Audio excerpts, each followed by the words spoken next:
আসসালামু আলাইকুম। চিকিৎসা বিজ্ঞান কিন্তু আধ্যাত্মিকতায় পরিপূর্ণ। পবিত্রতার জগতে চিকিৎসার সাথে চিকিৎসকের আধ্যাত্মিক যোগসূত্র থাকে, যদি চিকিৎসক সৎ এবং পবিত্র হন।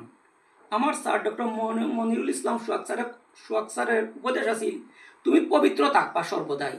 পবিত্রতার সহিত চিকিৎসা করলে চিকিৎসকের আধ্যাত্মিক শক্তি অর্জন হয় এবং রোগী সুস্থ হয়ে ওঠে। সুতরাং সবাইকে পবিত্রতার দুনিয়ায় স্বাগতম জানাই। সবাই পবিত্র থাকুন। ব্যবসায়ী উদ্দেশ্যে রোগীকে চিকিৎসা দেবেন না, প্লিজ দয়া করিয়া।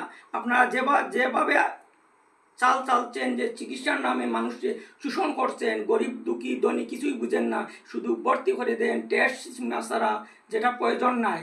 প্রয়োজন হইলে দিতা, কিন্তু অতিরঞ্জিত টেস্ট দিয়া যা বিভ্রান্তির মাঝে সৃষ্টি করেন, তার প্রতিবাদ জানালাম। আপনারা সবাই সুস্থতা হোক, ভালো থাকুক, পবিত্রতার দুনিয়াতে সবাইকে স্বাগতম।